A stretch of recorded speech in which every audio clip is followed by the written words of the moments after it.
જય શ્રી કૃષ્ણ.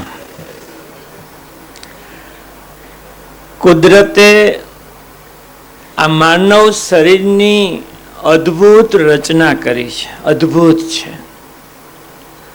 આપણે કહીએ પણ છીએ કે આ માનવ શરીર એક કેમિકલ ફેક્ટરી છે. એમાં ભોજન કે પાણીની તો અસર થાય, પણ વિચારો ને લાગણીની પણ અસર થાય છે. આપણે એમ પણ કીધું છે કે નિરોગી તન અને મનની સાથે ખુશી હોય એ ખરી તંદુરસ્તી છે. બસ એટલે જ તંદુરસ્ત જીવન, પ્રગતિશીલ જીવન, મોજથી જીવન જીવી શકાય એની દિશા આપવા માટે, એના વિચારો આપવા માટે શ્રી સૌરાષ્ટ્ર પટેલ સેવા સમાજ સુરત હેલ્થ, વેલ્થ ને હેપીનેસને કેન્દ્રમાં રાખી આપણે આ વિચારોનું વાવેતર કરીએ છીએ. અત્યાર સુધી 161 ગુરુવારની આ વિચારની યાત્રામાં આપણે ઘણું બધું સાંભળ્યું છે. રોગ વિશે પણ સાંભળ્યું છે, રોગના ઉપચાર વિશે પણ સાંભળ્યું છે. બસ આ રોગના ઉપચાર જે સારવાર થાય એની ઘણી બધી પેથી, એલોપેથી, આયુર્વેદિક કે પછી હોમિયોપેથી, એ પૈકીની હોમિયોપેથીની બહુ બારીક વાત, બહુ ધીમેથી, બહુ સરળતાથી, બહુ સામાન્ય વાત, તો હોમિયોપેથિક વિશે આપણે ઘણું બધું સમજ્યા. આવી જેમણે 18 વર્ષ પ્રેક્ટિસ કરી છે એવા ડૉક્ટર જીતેન્દ્રભાઈ પટેલ આપણા અતિથિ છે.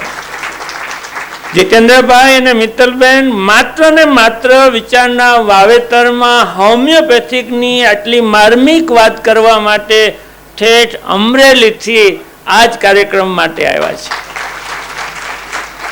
મોટા લીલિયા પાસેનું ઢાંગલા ગામ, દોમડિયા પરિવાર, ભાવનગરમાં હોમિયોપેથિક કોલેજમાંથી ડિગ્રી લીધી અને છેલ્લા 18 વર્ષથી એ પ્રેક્ટિસ કરે છે. પણ જે પ્રેક્ટિસ કરે છે ને એ પ્યોર હોમિયોપેથિક, માણસને આખો બોડીને સમજે અને એને સારવાર કરવા માટે બીજું ઘણું બધું એ ભણ્યા. અને આજે અમરેલીમાં ખૂબ સરસ અલગ સંસ્થાઓમાં પણ જાય છે, એક સેવા ભાવ પણ છે. આપણે કોઈ કીધેલું ને કે જો કાર્યમાં સેવાભાવ ભળે એટલે સદભાવનાથી કાર્યની સુવાસ મળતી હોય છે. અને સુવાસને કારણે જીતેન્દ્રભાઈ આજે અહીંયા આપણે બોલાવી શક્યા અને તમારા સુધી આ વાત કરી છે, એવી સુવાસ છે. એણે ફેશિયલ એનાલિસિસ, ચહેરાના હાવભાવથી શરીરમાં શું ખામી છે એનો પણ અભ્યાસ કરેલો. હોમિયોપેથિકને વધુ સરસ રીતે એ ટ્રીટમેન્ટ કરી શકે છે. મારે તો આભાર એટલે માનવાનો છે કે મારે કમરનો પ્રશ્ન ઘણા સમયથી હતો, મહિને એક વખત તો દુખે અને છેલ્લે ખૂબ દુખી. MRI કરાયો, ડૉક્ટર પાસે ગયા, ડૉક્ટરે કીધું આરામ કરશો સાજું થઈ જશે, આવી વાત કરી. અમારા ગૌરાંગભાઈ, જીતેન્દ્રભાઈનો સંપર્ક કરાયો. મેં કીધું અમરેલી તે કાંઈ જવાતા હશે, ક્યાં ઠેઠ છે હોમિયોપેથિકમાં લેવાય? એ કે સાહેબ તમારા વિડીયોમાં તમારો ચહેરો જોઈને એને ખબર પડી છે તમારે શું દવા આપવાની. મેં એમને માત્ર મોબાઈલમાં વિડીયોમાં વાત કરી, મારો રિપોર્ટ મોકલ્યો તો એ કે આ તમને સારું તો થઈ જ ગયું છે અને થઈ જશે, કારણ કે આરામ જ એનો ઉપાય છે, પણ બીજી વખત તમને કમર ન જ દુખવા દેવી હોય તો મારી દવા લેજો. અને મેં એની દવા લીધી. 2 મહિના થયા, મારા જૂના પ્રશ્નો પણ સોલ્વ થઈ ગયા, કમરનો પ્રશ્ન જ સોલ્વ થયો. ત્યારે એવું થયું કંઈક છે, હોમિયોપેથિક વિશે કંઈક જાણીએ, આપણે સમજીએ. અને એ ભાવથી અમને આમંત્રણ આપ્યું. સાહેબ અમે આભારી છીએ જીતેન્દ્રભાઈ, મિત્તલબેન, તમે અહીંયા પધાર્યા છો. ગૌરંગભાઈ તારો આભાર કે અમને એક આ ટ્રીટમેન્ટ મળી. આજે આપણો વર્લ્ડ રેકોર્ડ્સમાં વિચારનું વાવેતર સ્થાન પામ્યા એ સામાન્ય વાત નથી. અને એટલે એ સર્ટિફિકેટ એ માત્ર સંસ્થાનું સર્ટિફિકેટ છે જ નહીં, આખી ટીમ જે કામ કરે છે એ ટીમ વતી હાર્દિકભાઈને ભાવેશભાઈને અર્પણ કર્યું, તમારા બધા વતી આપણે અમલકભાઈને અર્પણ કર્યું. અને આખું આ વર્લ્ડ રેકોર્ડમાં સ્થાન માટેનું આખો પ્રોસિજર અમને કોઈને ખબર જ નથી. સર્ટિફિકેટ આવ્યું ત્યારે ખબર પડી. એટલું જ એમણે કામ કર્યું. એ ગૌરંગભાઈ ને કૌશિકભાઈને પણ જોરદાર તાળીથી વધાવીએ, મગનભાઈને પણ વધાવીએ. એમને આ અર્પણ કર્યું. એ ઉપસ્થિત સૌજીભાઈ, ભવનભાઈ, અરવિંદભાઈ, કાંતિભાઈ, આપ સર્વે. આજે કમલેશભાઈ મસાલાવાળા આપણે હસાવતા હતા, હસાવ્યા હતા. એ એમના મહેમાન ન્યુઝીલેન્ડથી આવ્યા છે, એમના વાઈફ પણ ન્યુઝીલેન્ડથી આવ્યા છે. આપ સર્વ ઉપસ્થિત ભાઈઓ બહેનો, ગત ગુરુવારનો વિચાર ગોપાલભાઈએ રજૂ કર્યો. ગોપાલભાઈ ગજેરા એને વિચાર એટલે રજૂ કરવા માટે બોલાવ્યા કે આપણા વિચારનો વાવેતરનો એક છોડ ઉગ્યો છે. એના એપાર્ટમેન્ટમાં દર શનિવારે વિચારોનો વરસાદનો કાર્યક્રમ ચાલુ કર્યો છે. અને 1 કલાક એ સરસ એપાર્ટમેન્ટમાં બધા આવી જાય, આજુબાજુને આવવા માંડ્યા છે. અને એક વિચાર એ આપે, પછી અહીંથી લીધેલો સાંભળ્યો હોય એ કે બીજાના મનમાં આવ્યો હોય એ પણ એક ઘડવાનું કામ કરે. ગોપાલભાઈની ટીમને આપણે જોરદાર તાળીથી બતાવીએ. હોમિયોપેથી એટલે શું? આવો મનમાં આપણને પ્રશ્ન થાય. આપણે અગાઉ કીધું છે કે આપણે જ આપણા વૈદ છીએ. કુદરતે આ અદ્ભુત શરીરની રચના કરી. જો ખાલી શરીરને સમજી લઈએ ને તો અડધો ઉપચાર આપણે કરીએ છીએ. શરીરને સમજવાની જરૂર છે. આજે એ દિશાની પણ વાત કરશું. પણ આપણે સારવારની વાત કરીએ તો આપણે મુખ્યત્વે 3 વસ્તુ, એલોપેથી, આયુર્વેદ અને હોમિયોપેથી, 3ને બીજી ઘણી કીધી, પણ આ 3ને આપણે જાણીએ છીએ. પણ ખરેખર ત્રણેયને જાણીએ છીએ ખરા? એલોપેથી એ માત્ર રોગના લક્ષણો જુએ અને એને સારું કરે. આયુર્વેદ એ રોગનું મૂળ જોવે અને શરીરને સારું કરે. હોમિયોપેથી આખા શરીરને જુએ, એની મનોસ્થિતિને જુએ અને રોગ થવાના કારણનું મૂળ માનસિક કારણ શોધે, એની દવા કરે. આ 3 પેથી છે. અને હજુ એક જ વાક્યમાં ત્રણેય પેથીને સમજવી હોય તેમ કહી શકાય. એલોપેથી દર્દને સારું કરે, આયુર્વેદિક શરીરને સારું કરે અને એલોપેથી દર્દીને સારું કરે. ખ્યાલ આવે છે?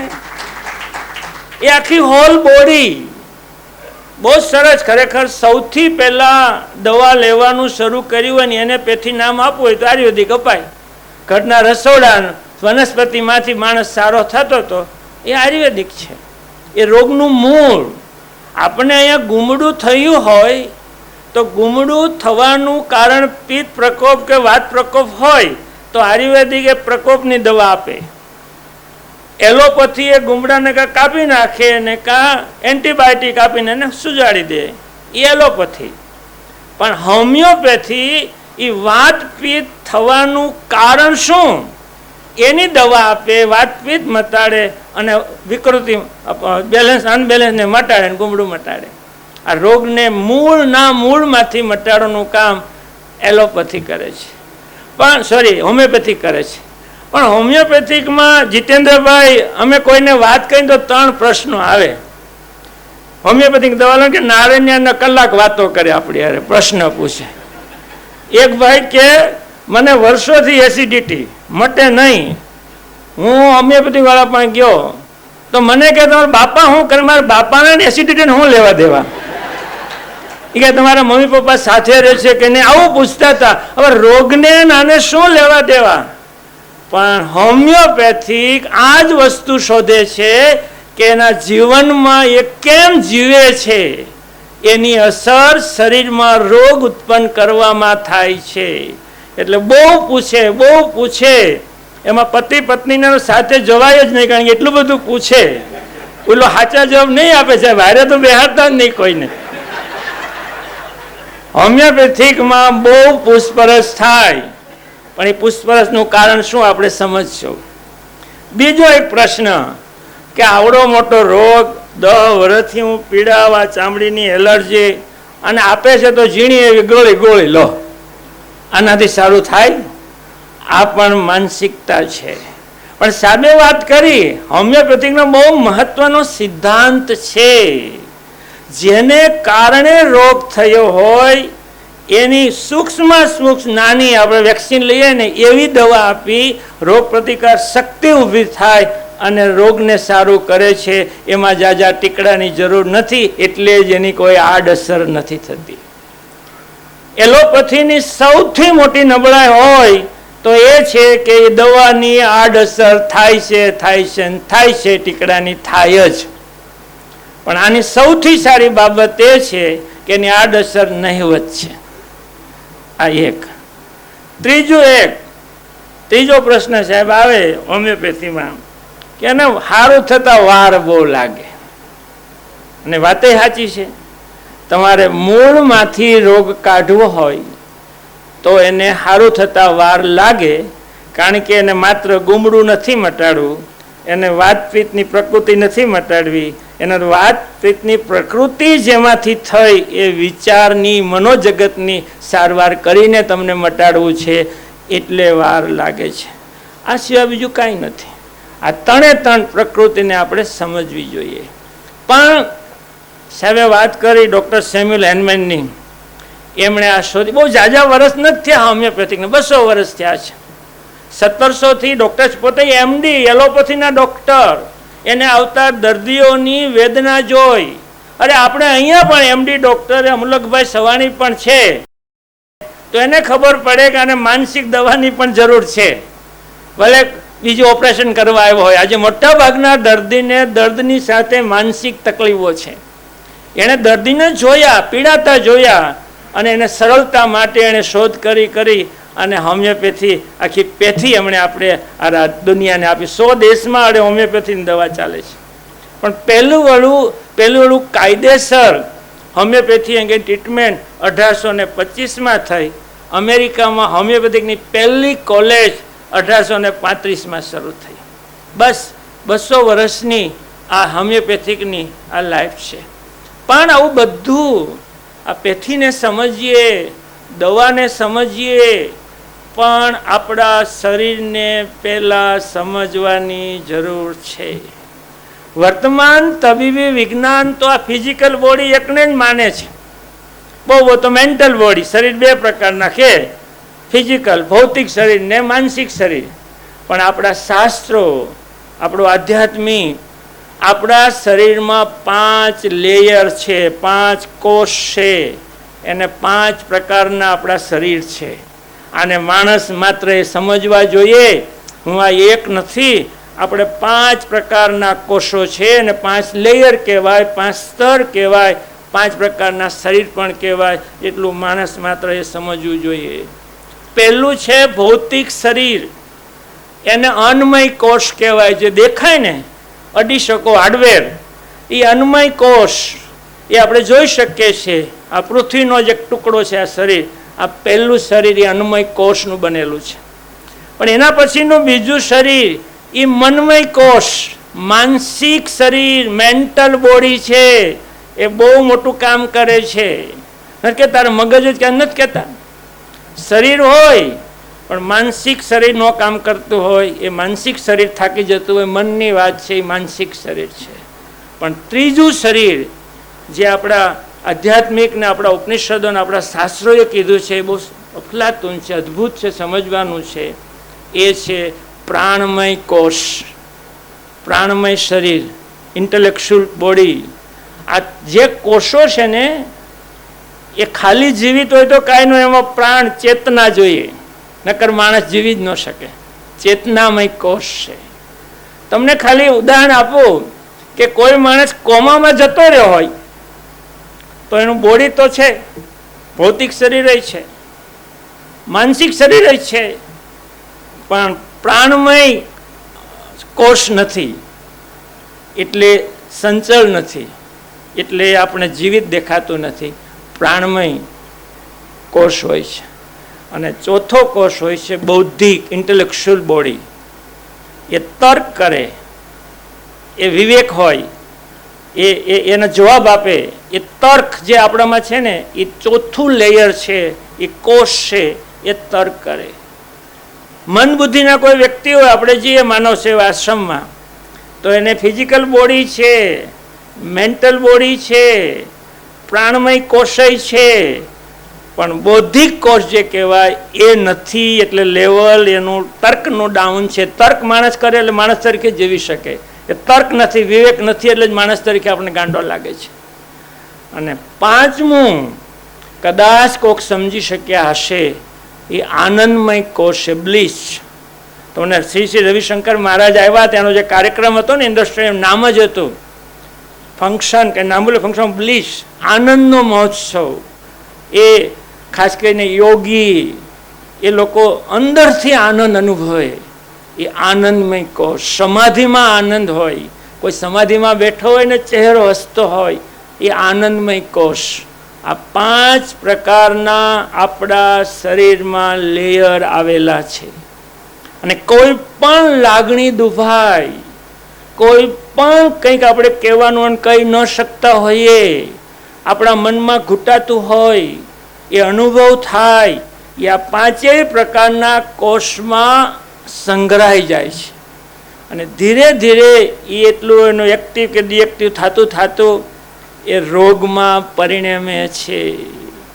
રોગ થવાના અસંખ્ય કારણ છે. મેં કીધું ને કે જો ઇમરજન્સી હોય કે તાત્કાલિક અટકાવવાનો, તાત્કાલિક દુખાવો કરવો હોય તો એ એલોપેથી ધી બેસ્ટ છે, એનો કોઈ વિકલ્પ જ નથી. પણ આપણા શરીરના રોગો હોય, જીવનશૈલીના રોગો હોય, તો એના માટે આયુર્વેદિક પણ બહુ સરસ કામ કરે છે. પણ મનોજગતના રોગો હોય, એને કારણે આવું થતું હોય, તો એના માટે હોમિયોપેથિક ઇઝ ધ બેસ્ટ. સાહેબે વાત કરી કે કમર દુખે છે અને એને કારણે આપણે દવા લઈએ છીએ, દવાથી કમર મટી જાય પણ આડઅસર થાય, એનું ઓપરેશન કરી નાખો એક વખત તોય થોડા સમય પાછું થાય. કારણ કે કમર દુખવા માટેના જે મિનરલ્સ ઘટતા હશે, કે આપણા કોઈ 5 પ્રકારના લેયરમાંથી કોઈ લેયર ડિસ્ટર્બ થયું હશે, એને સારું તો આપણું મન જ કરી શકે. એટલે હોમિયોપેથી એ મિનરલની પૂર્તતા કરે છે અને એ આપણા જીવનને વધુ એક્ટિવ કરે છે, જેથી કરીને રોગને સારું કરે. આ હોમિયોપેથીની ફિલોસોફી છે. હોમિયોપેથી 2 સિદ્ધાંતમાં માને છે. આપણે દવા લઈએ પહેલાં સમજવું જોઈએ કે એલોપેથી શું છે, આયુર્વેદિક શું છે, આ હોમિયોપેથિક શું છે. હોમિયોપેથિક 2 સિદ્ધાંતોમાં માને છે. એક તો હોમિયોપેથી એવું સ્ટ્રોંગલી માને છે કે આ માનસિક સ્થિતિ રોગનું કારણ છે. આપણે કહીએ છીએ ને અડધા રોગ તો મનને કારણે થાય છે. અરે આપણી જીવન શૈલી ઘડાય છે ને, એ આપણા સ્વભાવને કારણે જીવનશૈલી બને છે. આપણે ગયા વિચારો લખ્યા, આપણે ગુરુવારમાં સાંભળ્યા કે દરેક શહેરને એક પ્રકૃતિ હોય, એ માણસની જીવનશૈલી ઘડે છે. એમ દરેક માણસનો સ્વભાવ હોય, એ એની પ્રકૃતિને ઘડે છે, એનો સ્વભાવ ઘડે છે. અને એ પ્રકૃતિ છે આપણી, એ આપણા શરીરના કોષોને અસર કરે છે. આખું માણસ આ બોડી નથી જીવતું, આ બધા પ્રકારના લેયરો જીવે છે. એને કંઈક ઠોકર લાગે ને, એ ઠોકર માણસને બહુ લાંબા ગાળા સુધી યાદ રહેતી હોય છે. વિજ્ઞાન તો એમ કહે છે કે માત્ર આપણું મન કે હૃદય નથી જીવતું, એક એક કોષ જીવિત છે. બાબુભાઈ, આપણા કોષને યાદ શક્તિ પણ છે, એ પણ મેમરી રાખે છે. એટલે જીનેટિકલી એ આપણામાં આવે છે. જીનેટિક નથી, આ રોગ તો જીનેટિક છે. ક્યાંથી આવ્યો? આપણામાં રહેલો નાનો કોષ હોય ને, એને મેમરી હોય છે, અને મેમરી ટ્રાન્સફર થાય આપણી પેઢીઓમાં. તો આટલું આ શરીરનું આખું વિજ્ઞાન છે. એટલે હોમિયોપેથિક માને છે કે મનોજગત રોગનું કારણ છે, અને એનો અભ્યાસ કરીને આયુર્વેદિક દવા, હોમિયોપેથિક દવા આપે છે. આ હોમિયોપેથિક બીજા સિદ્ધાંતમાં મને દવા કેવું કરવી, સાહેબે કીધું, કદાચ તમે સમજ્યા હશો. આપણે કહીએ ને ઝેરનું મારણ, ઝેર કાંટો કાંટાથી કાઢે. જેવો જે પદાર્થથી રોગ થાય ને, એ જ પદાર્થનું સૂક્ષ્મ સ્વરૂપ એ રોગને સારવારમાં વાપરવું. હજી ન સમજ્યા? હોમિયોપેથિક હજી એક તમને ઉદાહરણ બહુ સમજાય એવું થાય. આપણે ડુંગળી કાપીએ સંગીતાબેન, તો આંખમાંથી નાકમાંથી પાણી પડે કે ન પડે? ડુંગળી કાપીએ, સાઈડમાં રાખો. આપણે શરદી થાય, પુષ્કળ શરદી, મારા જીવન બહુ થતી, આ દવાથી મટી. શરદી થાય ત્યારે નાકમાંથી કાનમાંથી પાણી પડે કે ન પડે? આંખમાંથી કાનમાંથી, કાનની આંખ ને નાકમાંથી ફરક ન પડે. હોમિયોપેથિક એવું કે જો ડુંગળી કાપવાથી આંખ નાકમાંથી પાણી પડતું હોય અને શરદી થવાથી આંખ નાકમાંથી પાણી પડતું હોય તો ડુંગળીના લેયરમાંથી સૂક્ષ્મ પ્રવાહી બનાવી એને જો દવા તરીકે આપવું તો એને શરદી મટી જાય. આ લોક જિલ્લો આ બે જ હોમિયોપેથિકનો છે. બધી દવા આ રીતે મપાય છે, આ રીતે અપાય છે. આ હોમિયોપેથી છે. એટલે હોમિયોપેથી ધી બેસ્ટ છે. પણ સાહેબે કીધું એમ આ મૂળ ડોક્ટરે તો કુલ 49 દવા બનાવી હતી કે આ દવા બધા રોગમાં ચાલશે, નવી દુનિયામાં બનાવવી જ નહીં પડે. પણ અત્યારે ડોક્ટર નવા અભ્યાસ કરી નવી દવા બનાવે એટલે જાજી દવા થાય. બાકી 49 જ દવા હતી. પણ પ્યોર પ્રેક્ટિસ જો હોમિયોપેથી કરતા હોય અને જીતુભાઈની ઘોડેનું નિદાન પરફેક્ટ હોય તો એના જેવી ઉપચારની શ્રેષ્ઠ પદ્ધતિ કોઈ છે નહીં. અને હવે પંચામૃત તો કહેવું જ પડે. ઘણી પેથી જોઈ, ઘણા રોગ જોયા, ઘણા વિચારો જોયા, પણ તંદુરસ્ત રહેવું હોય તો 5 ડગલા તંદુરસ્તી તરફના આપણે બધા સરળતાથી કરી શકીએ એમ છીએ. મારે 5 ડગલા કહેવા છે તંદુરસ્ત રહેવું હોય તો. પહેલું, સારી ઊંઘ લેવી. બીજું, પૂરતું પાણી પીવું. આ બધા હેલ્થ માટેના પ્રાથમિક પેરામીટર છે. સારી ઊંઘ લેવી, પૂરતું પાણી લેવું. ત્રીજું, સંતુલિત ખોરાક લેવો. સંતુલિત ખોરાક લેવો.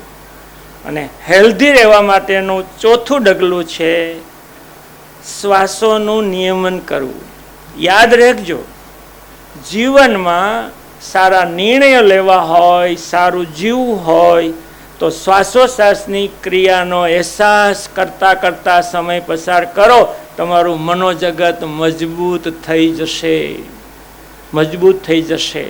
હું એવું માનું છું કે વિચારના વાવેતરની સુવાસ લોકો સુધી ફેલાવવાની હોય તો અહીંનો એક વ્યક્તિ આ શ્વાસોના નિયમનનો અનુસર કરે. જો તમારી જિંદગીમાં તમે જુદા ન પડી જાઓ તો આ શ્વાસોનું નિયમન, શ્વાસ લઈએ મૂકીએ. શ્વાસ તો મોટી તાકાત છે, એનો તો આખો વિચારનું વાવેતર આપણે કરી શકીએ એમ છીએ. અને 5મું ડગલું છે હકારાત્મક વિચારો લો. હંમેશા પોઝિટિવ થિંકિંગ કરો તો તંદુરસ્તી તરફ આપણા 5 પગલાઓ ગણાય. તો આ પંચામૃત થયું. અને હવે સાહેબે વાત કરી, મેં આખી વાત કરી, તમે સમજી પણ ગયા છો એટલે વિચારો હું આપી દઉં. આ વિચારો કીધું એમ આ વિચારોની અસર ખરેખર તમારે કરવી હોય, સવારમાં 1 કલાક તમે આપો છો, એ કલાકને સાર્થક કરવી હોય તો આ વિચારોને મમળાવજો. એક વિચાર યાદ રાખવાનો, એને મમળાવવાનો. અને મમળાવોને તો તમને જ એમાં નવા ઇનપુટ, અને આ શબ્દ બદલી શકાય, ખરેખર આવું છે એ તમે ખુદ ચિંતન કરતા થઈ જશો. હું અહીંયા વિચાર જે રજૂ થાય ને, અહીંયા ડિસ્પ્લે હમણાં આવશે, એ વિચાર મેં લગભગ શનિવારે આપી દીધા હોય કે આ વિચાર. પછી એમાં હું દરરોજ કંઈક સુધારા કરું. એટલે અમારી માનસીબેન કે સાહેબ સુધારા એટલે થાય કે વિચાર આપ્યા પછી એ વિચાર મારા મનમાં ચાલતા હોય ને ત્યારે પરફેક્ટ વિચાર ગુરુવાર સુધીમાં તૈયાર થઈ જાય. આ મનનની તાકાત છે. એટલે તમારે વિચાર ઉગાડવા હોય તો વિચારને મનમાં વાગોળજો અથવા યાદ રાખીને કોઈને કહેજો. આજના જીતુભાઈની ઉપસ્થિતિમાં આરોગ્ય વિશેના વિચારો કહેવાય. હું બોલ્યો એ જ છે, નવું કાંઈ નથી.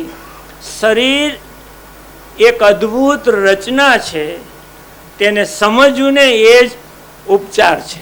યાદ રાખજો, શરીર અદ્ભુત છે, એ શરીરને સમજવું ને એ જ ઉપચાર છે. એ જ તમે ડૉક્ટર તરીકે સારવાર જાતે સમજતા હો તો જ કરી શકો ને, ઉપચાર છે. અને બીજી વાત કરવી હોય તો તંદુરસ્તીનો આધાર આપણી જીવનશૈલી છે. આપણે કેમ જીવીએ છીએ, જીવવામાં ઠોકર લાગે ત્યારે કેવું અનુભવીએ છીએ, આપણા મનમાં કેવા વિચાર આવે છે, એ આખી જીવનશૈલી છે. એટલે તંદુરસ્તીનો આધાર જીવનશૈલી છે. તે આપણું આયુષ્ય નક્કી કરે છે, તે આપણા આયુષ્યને અસર કરે છે. તમે લાંબુ જીવશો, આપણે કહીએ ને મોત આપણા હાથમાં ક્યાં છે, તો બીમાર પડો દવાખાને ન જતા, મોત ખબર પડે ક્યારે આવે છે. તો હાથમાં પકડવાની કોશિશ કરીએ છીએ. એટલે યાદ રાખજો કે જીવનશૈલી છે ને એ જ આપણા આયુષ્યને અસર કરે છે. તમારે જેટલું જીવવું હોય એટલું. રોગ થયા પછી પણ તમે કેવું વર્તન કરો છો ને એ પણ તમારા આયુષ્યને નક્કી કરે છે. અને હોમિયોપેથી ને એલોપેથીનો તફાવત સમજવો હોય તો બહુ સરસ સમજાયો છે. એલોપેથી તપાસે છે રોગની શરીર સ્થિતિ.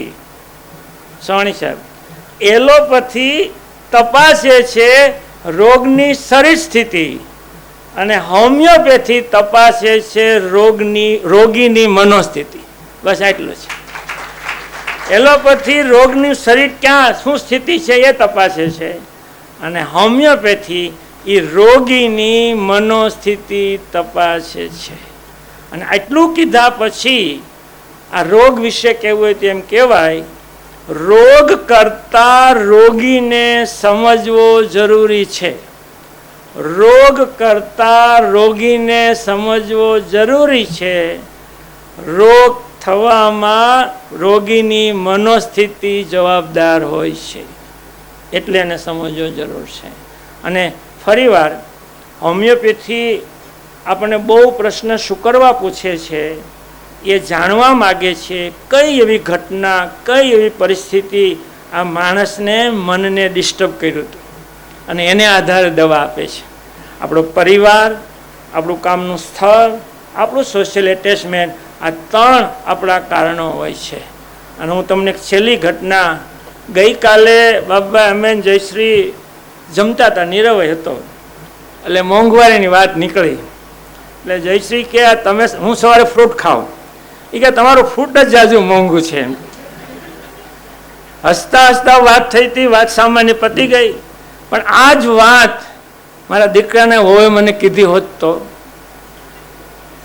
આ જ વાત આર્થિક મુશ્કેલી હોય ને એની વાતો હોય ત્યારે ધડ દઈને કીધું હોત, તમે મોંઘા શું કીધું હોત તો મને શું થાત. બસ આવું જે મનમાં થાય અને આપણે ઘૂંટડો ઉતારી દઈએ છીએ ને, એ ઘૂંટડો પેટમાં નથી જતો, આ 5 લેયરમાંથી કોઈ જગ્યાએ રહી જાય છે અને એ મેમરી છે ને એ આપણા જીવનને ડિસ્ટર્બ કરે છે અને ધીરે ધીરે કોઈ પણ રોગ થાય એને અસર કરે છે. બસ આ જીવન છે, આપણે ખૂબ તંદુરસ્ત રહીએ, વધુ સારી રીતે જીવીએ એવી શુભકામના સાથે વિરમું છું. Thank you very much.